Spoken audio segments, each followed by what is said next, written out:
재테크하마입니다. 이번 강의 내용인 연말정산에 대해 안내해드리기 위해 제가 사전에 공부하던 중 내용이 너무 많아 고생을 좀 했습니다. 전달해야 할 내용이 너무 광범위해 어떻게 해야 할까 고민하던 중 연말정산의 전반적인 내용을 훑기보다는 사회초년생들이 놓치지 말고 꼭 챙겨야 할, 즉 공제를 많이 받을 수 있는 항목들을 요점적으로 설명드리는 게 낫겠다라고 생각하여 그렇게 진행토록 하겠습니다. 전달드릴 내용이 많아 연말정산은 두 번에 나누어 이야기하게 될 텐데요. 먼저 이번 시간에는 앞서 말씀드린 연말정산 필수 항목들에 대해서 이야기하고, 다음 시간에는 2020년 새롭게 바뀐 연말정산 내용과 정산 시 발생하는 주요 오류 및 과다공제 유형에 대해 말씀드리도록 하겠습니다. 자, 그럼 이제 연말정산 챕터 1 시작하겠습니다. 강의를 시작하기 앞서 용어부터 정리를 해야 할 필요가 있습니다. 바로 소득공제와 세액공제, 이 두 가지를 구분하셔야 하는데요. 간단하게 말씀드리면 세율을 곱하기 전에 공제하느냐, 아니면 세율을 곱한 후에 공제하느냐의 차이입니다. 이게 무슨 말이냐고요? 소득공제의 경우 과세표준이 되는 금액에서 깎아주는 것으로 일반적으로 고소득자일수록 유리합니다. 세액공제는 내야 할 세금액을 깎아주는 것으로 일반적으로 저소득자일수록 유리합니다. 이 두 공제의 차이점, 대충 감이 오시나요? 다음은 놓치지 말아야 할 공제 항목들에 대해 말씀드리겠습니다. 인적공제를 시작으로 필수 세액공제 항목, 그 밖의 소득공제 항목, 연금저축 순으로 말씀드리도록 하겠습니다. 먼저 인적공제에 대한 내용입니다. 부양가족 공제는 1인당 150만원으로 공제금액이 커서 놓치면 절대 안 되는데요. 공통적으로 연간 소득 금액 합계액이 100만원 이하여야만 하고, 표를 보면 알 수 있듯이 직계 존속이냐, 직계 비속이냐 등의 상황에 따라 나이 요건은 차이가 조금씩 있으므로 신경 써야 됩니다.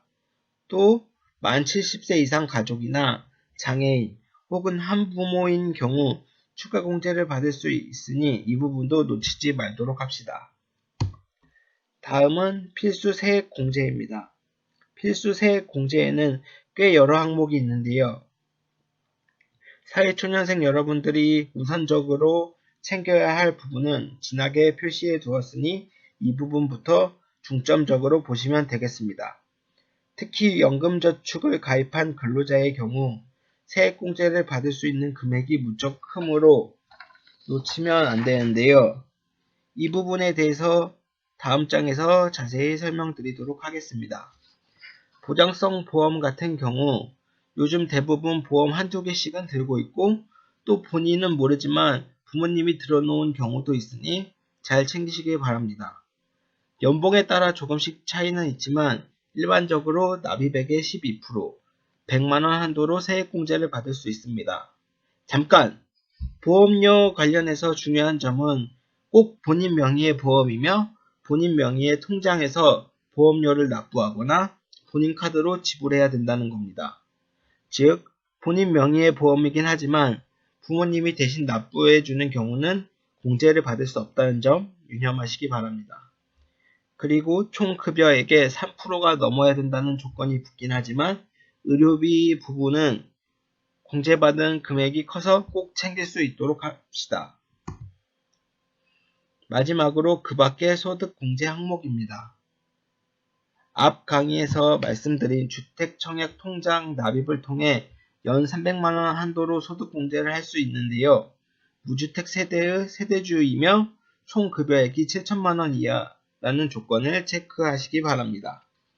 또한 연봉 7천만원 이하라면 신용카드, 체크카드, 현금영수증 사용액에 대해 최대 300만원 공제받을 수 있으니 이 부분도 꼭 챙겨야겠죠. 우선적으로 신용카드 등 사용액이 총 급여의 25%가 이상이 되어야 하고, 신용카드는 사용금액의 15%, 체크카드는 30%, 전통시장 혹은 대중교통 이용부는 40%의 소득공제를 받을 수 있습니다. 다음은 연금저축에 대한 이야기입니다. 표를 보시면 금방 아시겠지만 연금저축의 세액 공제율과 세액 공제액이 엄청난데요. 하지만 연금저축의 특성상 적어도 20, 30년은 가져가야 하는 상품이므로 무조건적으로 가입할 것이 아니라 본인의 현재 상태에 맞게 현명하게 이용하시길 당부드립니다.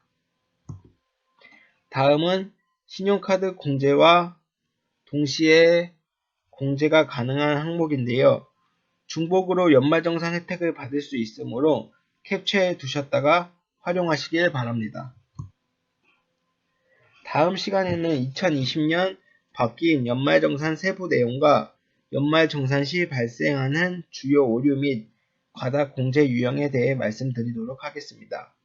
우리 모두 이번 연말정산은 잘 챙겨서 13월의 월급을 받아보도록 해요. 그럼 안녕.